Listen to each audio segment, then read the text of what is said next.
What's up, y'all? Peace, peace. Um, you know, for a long time while I was, trying to do the music thing, I always had a hobby of looking into, corruption. I kind of did a little bit of activism too, but one of the things I really followed was the assassination of JFK, President John F. Kennedy, the late John F. Kennedy, and the you know late civil rights leader Martin Luther King Jr. and then later on Robert Kennedy. I started following because I already know much about that one. And the way that the media presents a lot of these cases, you would think they were separate from each other. So even if you did find some evidence that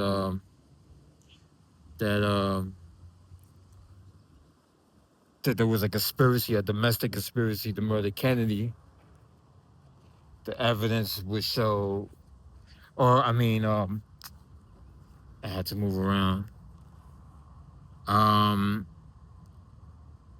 the way the media presents everything, you still would believe that King was killed by this one individual, and that was my mind state. And I think it took me a while, but I was still young when I figured it all out about how our government works and how corrupt can it be, and what happens when you allow government agencies to just do what they want, and financial backers to do what you want. Because at the end of the day, the people who helped create the CIA were basically from the financial system, bankers, Wall Street people, guys like David Rockefeller and the Rockefellers, and the Dulles brothers were from the banking industry. Um, George de Mohrenschildt, who was like a Nazi sympathizer from Germany, who came to America. George Herbert Walker Bush, who was dealing with oil, as well as his son George W. Bush. These are and his father. These are the people who basically kind of push for the creation of the CIA, finance the operations that they were involved in, and so forth. So I'm not just some guy talking. I've done so much reading about it since probably 2000, 2001. Didn't see the movie until 2001 on TV, the JFK movie. Um, I actually was 1999 actually, and then from there I started reading because the movie only tells kind of like some of it, not all of it, but and so you know one of the biggest things about the assassination, right, was how many shooters there were, and I've heard people say it's a small area. There's no way there could be a conspiracy. I never been there. I've seen videos of it. I've seen people go there. I'm trying to remember his name, but he did a documentary in 1993 about the assassination of John F. Kennedy. He got involved in the early 70s. Groder. His last name is Groder. But to me, I mean, I'm not gonna sit here and say the area looks too small, but it from the videos I've seen, the people that were interviewed there, it's not that small either. You know, especially when everybody's paying attention to the motorcade. But I think how you convince people is by the video, and thank God for the Zapruder video. And you look at the sequence and you see that there's something there where it shows there were more than 3 shots. So how I see it is, if you look at the video closely, You see in the beginning as they make the turn from Houston to Elm, you see them waving, and you see them stop waving. Now, a lot of witnesses said that they heard the first shot, which sounded like a firecracker, and they thought it was a firecracker. So at that moment, Kennedy, his wife, and maybe Governor Connolly were waving, and they stop waving, and they look around and see something. Then he starts waving again. Past the sign, there's a sign that kind of blocks the view a little bit. After they pass the sign, the freeway sign, he's holding his chest, like he's in pain.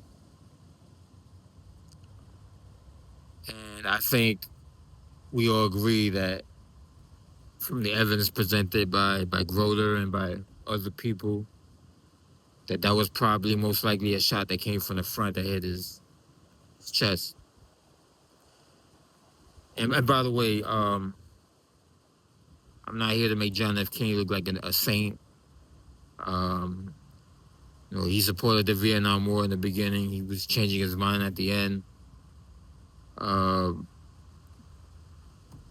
This is outside of that. I'm not here to make him look like a saint, and I'm not here to make him look like he's evil either.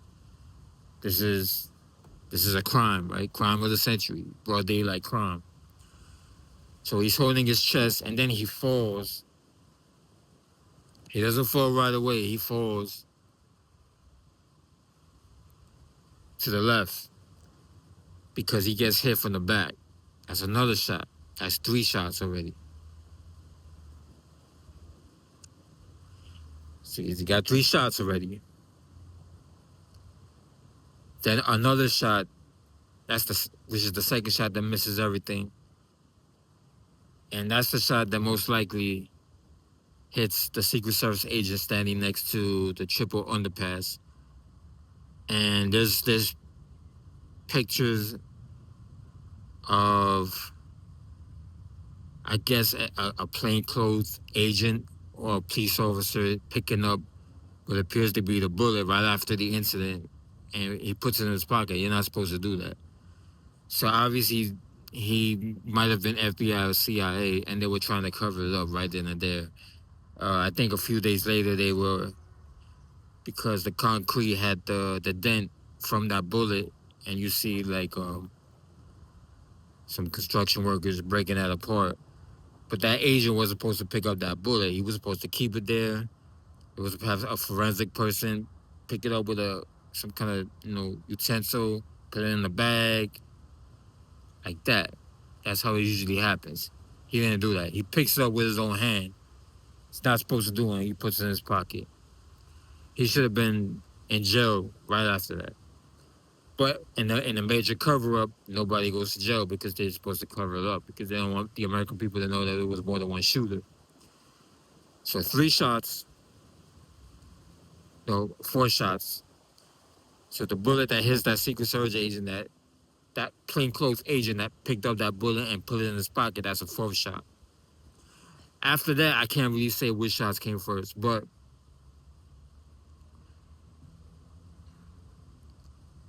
somewhere around that time, there was a bullet that struck the driver's side window.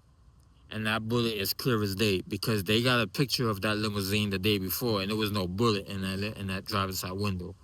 It's a bulletproof window, I believe. And so there's a bullet in the window. Actually, there's 2. There's 2. 5, so that's 5, 6 shots. The other bullet hole is also on the driver's side, but on the rim of the window. That's 6. That's 6 shots. And of course, the media never mentions. Well, they never mentioned the bullet hole on the rim, but never mentioned any of the bullet holes on the driver's side window, right? So that's 5 and 6. Then you have the bullet that hits Kennedy from the front in the head. But there's also, because there was so much explosion in his head. Some people would believe that that was a dumb bullet or some kind of explosive bullet. But what if there was another bullet that hit Kennedy simultaneously from the back? 7 and 8. That's 8 shots right there, right? Because it will make sense. I mean, people get hit in the head, in the front, and bullets. You see it.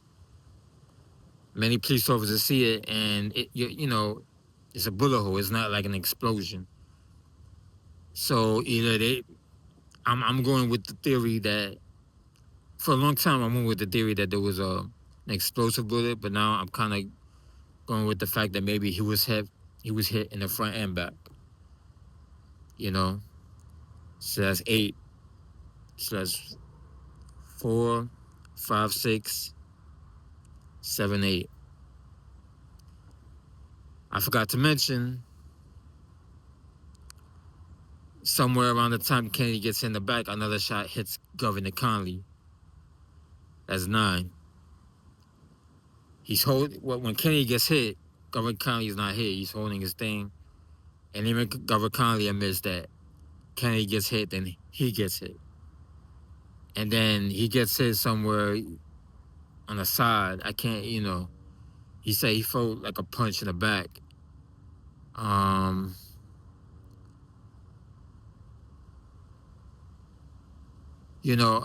kind of go back and forth of whether or not Governor Conley got hit twice. But Governor Conley said he only got hit once, and then he fell back. And he screams, they're going to kill us all. Now, eventually he sides with the FBI because, I don't know why. Because initially he said they are going to kill us all. They, meaning more than one shooter. And then he says afterwards, no, Oswald did it. Governor Conley was involved in a lot of shenanigans, so I'm thinking maybe he was afraid to tell the truth. He was afraid that they might blackmail him or extort him and put some stuff out that he didn't want people to know because he was involved in a lot of financial things, including later on. He was still around later on when I was a kid. I ran Contra. So let me see. So you got the first shot that doesn't hit anything. Could be a warning shot for the other shooters. The shot that hit Kenny in the front, in the chest, the back, that's 3. And that Kenny goes down. And 4, the one that hits Governor Conley. 5, that hits the Secret Service agent. And 6, 7, that will be the 2 shots that hit the driver's side window. And 8, 9, the front and back hitting bullets that hit Kennedy in the head. Then we have the Secret Service agent, who I can't remember his name, who recently admitted that there was a bullet on the limousine seat, and he too picks it up when you're not supposed to. I mean, unbelievable. Unless he was told to pick it up because he was told they don't want people to believe that there was a conspiracy. That's amazing, especially now that I'm 47 years old. That's like insane to me that you would pick evidence up. 2 people, a Secret Service agent and a plainclothes. It has to be a detective, police detective, FBI, CIA. I'm leaning towards the FBI, CIA more, picking up with their bare hands bullets and putting them in the pocket. Why would you do that? That's illegal. So that's number 10. So now we can add that to number 10.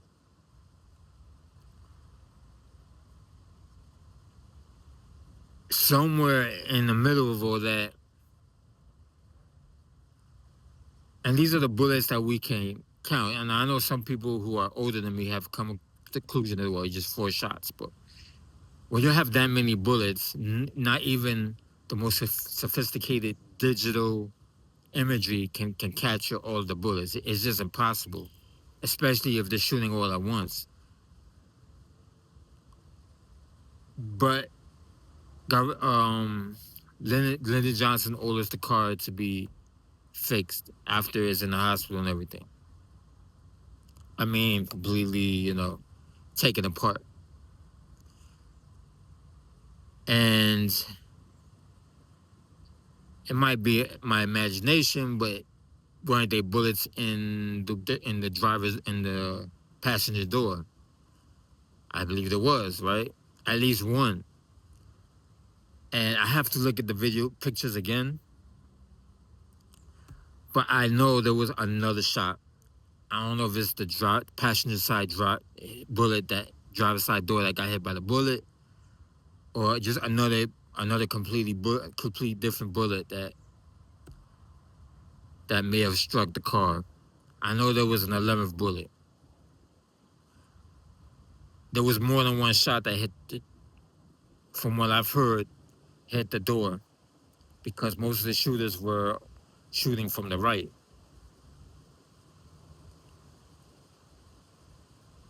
But that will mean at least one more bullet. That's 11.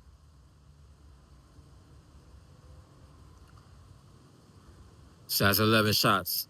That we can say for sure is 11 shots.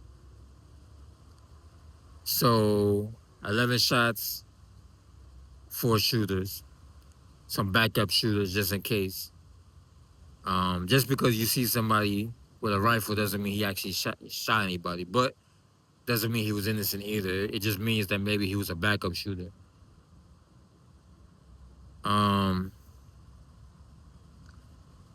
So that was the conclusion I came to. I don't know if it was the bullet that hit the door or to me, another bullet that hit Governor Conley.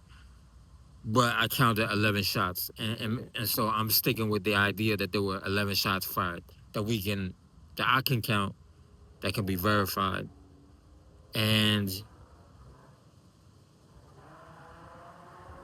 after I came to that conclusion, maybe a year and a half ago or last year, I went looking for the Miami police detective. There was a Miami police officer that was secretly surveillancing a rich racist person by the name of Joseph Mateer.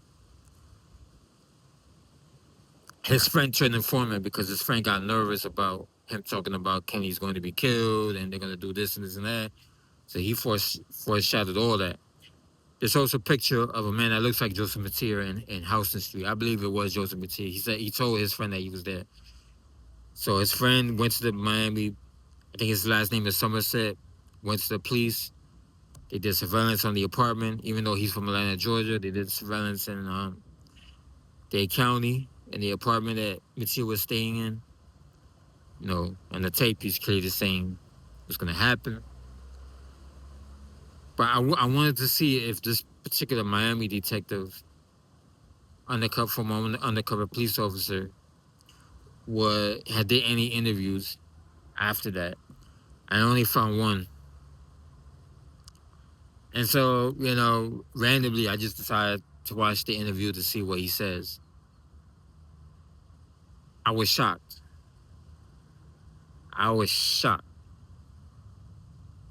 He did his own secret investigation into what happened in Dallas because he felt a certain way about how he thwarted the plot in Florida. Of course, we know about the plot in Chicago that was also foiled. Thanks to the only black Secret Service agent, Boulder, who's from Chicago. In that case, they arrested an American CIA officer and a Cuban exile. 2 other Cuban exiles fled. But I was shocked that this former Miami detective said that he came to the conclusion that there were 11 shots fired. I swear to you, I did not know that this is why I went looking for him. I wanted to see, did he do any interviews? This interview was in 2016. I never came across it. So when I saw this interview, I was just completely shocked. I was like, whoa. He came to the conclusion that there were 11 shots. So I know I'm not crazy. And so he must have came to the same conclusion that there were, I can't remember how many shooters he said it was. I believe he said 4 to 5. He may have said more. I'm sticking with four and maybe some backup shooters. Um, this has nothing to do with Israel. This has nothing to do with France. Regardless of whether there were some individuals that were going to Israel, going to France, no Russian involvement either, obviously. So this being that some of the witnesses said that they seen this guy and that guy, and some people were saying that some of them looked at Latin, maybe Cuban American. I believe what happened that day was a co-op, right? And they felt that it had to be done in the name of national security because they believed that John F. Kennedy was a national security threat because of some of the things he was doing. Like, or the one thing as president he kept doing was he kept changing his mind about Vietnam and he kept changing his mind about Fidel Castro. So one minute whether or not he knew all the ins and outs of the operation against Cuba, he knew some of them. He supported it.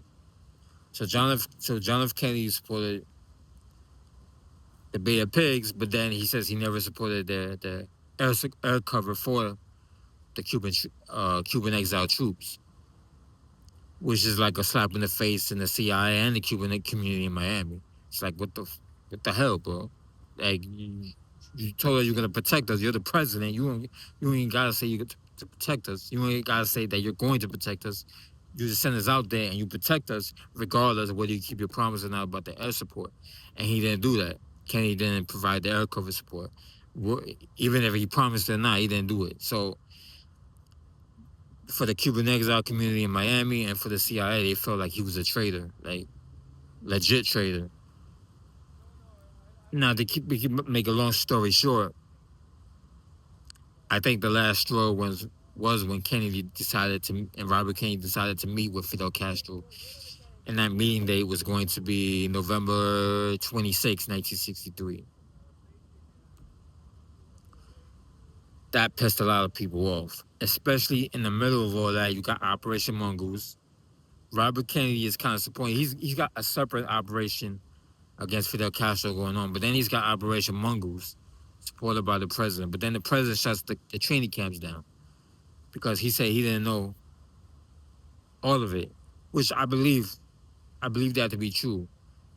And the reason why is because I don't think the president knew that the CIA were recruiting right-wing elements from the South, not just in logistics, but just gun running and gun trafficking and hiring these some of these guys were drug dealers, rapists, whatever, members of the KKK, members of the pro-Nazi party at that time, and then the Minutemen, who, along with that particular Nazi party, believed in the overthrow of the U.S. government. The Minutemen actually believed, well, I think it was the Nazi party actually believed that they should kill the president of the United States because he was a communist. But the Minutemen also supported the overthrow of the U.S. government because it was being taken over by communists. So I don't believe Kennedy knew that those groups were being sucked into Operation Mongoose and that William Harvey was involved because Kennedy threw William Harvey out the country. They threw Carlos Marcello out the country.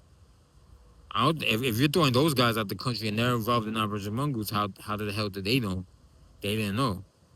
Just like the U.S., half of the U.S. government probably didn't know about the CIA bringing former Nazis into the country either, or bringing them in to Argentina or Chile. So, and then on top of all this, the Joint Chiefs of Staffs, which were picked to oversaw Operation Mongoose by the Kennedy administration and Robert McNamara, the Secretary of Defense, decided to come up with a plan called Operation Northwoods. Operation Northwoods was a plan to create a domestic terrorist acts, the multiple terrorist acts in the United States, and to blame it on Fidel Castro, and to convince the American people that there were suicidal Cuban terrorists infiltrating the United States, ready to hijack planes and blow them up or crash them into buildings or or to sniper rifle people from far away in the DC area, in Florida, and New York City, and blowing up buildings and killing innocent Cuban refugees, blaming on Fidel Castro because they were trying to flee because Fidel Castro was a dictator. He didn't want people to flee to Cuba, and they would have been arrested if they did, if they were caught. So I'm not a fan of Fidel Castro. Believe me, I'm coming from a completely progressive, anti-two-party system view of the Kennedy assassination. And and I'm not here to make America look good or look bad. I'm an American. I love this country, but I'm calling it as I see it. Fox News, they love the Lee Harvey Oswald theory. They love J. Edgar Hoover. So, Fox News is over. It's done. CNN, same thing. So they were gonna come up with all these ideas to commit acts of terror and blame it on suicidal Cuban terrorists coming from Cuba infiltrating the United States. So Robert McNamara got a hold of the plan, gave it to Robert Kennedy, John F. Kennedy. John F. Kennedy was basically said, hell no. And I think that's when Kennedy got a little nervous and decided to meet with Fidel Castro.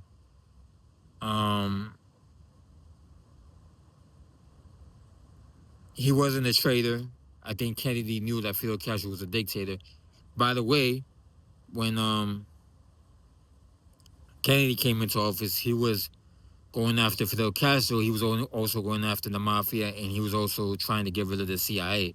He was ordering the military to get rid of the CIA after he shut down the training camp in Lake Pontchartrain in Louisiana. And I don't know if he shut down other training camps, but that was the main one that I know about. I'm pretty sure he shut down others. And so Kennedy was not a traitor because he was, as I see it,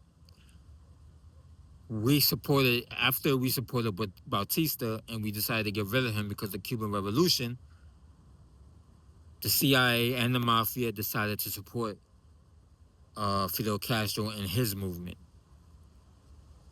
And so Castro came into power, the mafia was back in business, CIA was back in business. The CIA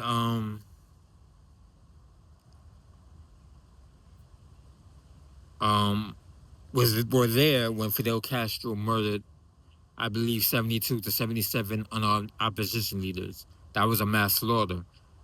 The reason why the United States never went to the UN about that was because we supported that slaughter. And Eisenhower would have been tried for war crimes as well as Vice President Richard Nixon and the CIA Director Allen Dulles and and many others that were involved later on in Operation Mongoose and I believe the assassination of John F. Kennedy as well as Martin Luther King Jr. and Robert Kennedy. So I'm even coming to the conclusion now that William Yarborough might have played a role in the assassination of John F. Kennedy because of his involvement in the assassination of Martin Luther King Jr. and the involvement of surveillancing Martin Luther King Jr. for a while. So if William Yarborough was he wasn't the founder, but he was the leader of the Green Berets. And they were, well, I know the Army intelligence was surveillancing Martin Luther King Jr. I believe William Yarborough was involved in the operation. In conjunction with the Pentagon and the FBI. The FBI was first, obviously, and then later on the CIA joined in. And that's how King was killed. And John F. Kennedy actually went to visit William Yarborough's training school there. Interesting, right? So the reason why John F. Kennedy was killed had nothing to do with UFOs, had nothing to do with Israel. Please explain that to Candace Owens and Jimmy Dore, who I believe is a progressive, but sometimes I disagree with him. Like he kind of defends China and Russia, and I don't. I don't defend the Chinese government or the Russian government. But he's falling into that trap of blaming Israel for the assassination of John F. Kennedy, and that's not true. Kennedy was killed by the Operation Mongoose team, the Bay of Pigs team. All the players that were involved in Bay of Pigs and Operation Mongoose, those were the individuals that orchestrated the assassination. They had the mayor change the parade route so they can get Kennedy on a clear shot with multiple shooters. Because the original parade route would have took him straight from the highway to the bridge. And I believe the mayor of Dallas was involved. His brother was the one that was fired, Charles Cabell. The mayor of Dallas was Earl Cabell. His brother was Charles Cabell, who was fired, or Charles Cabell was fired along with Allen Dulles, CIA director, and a bunch of other guys. Lemon Sir. I don't know if McGeorge Bundy was fired, but McGeorge Bundy was the one that called off the air cover support for the Bay of Pigs people, according to Fletcher Prouty, who had worked for military and CIA in the very beginning of the Vietnam War in the early 50s. And yeah, so it was somebody else that was fired too. I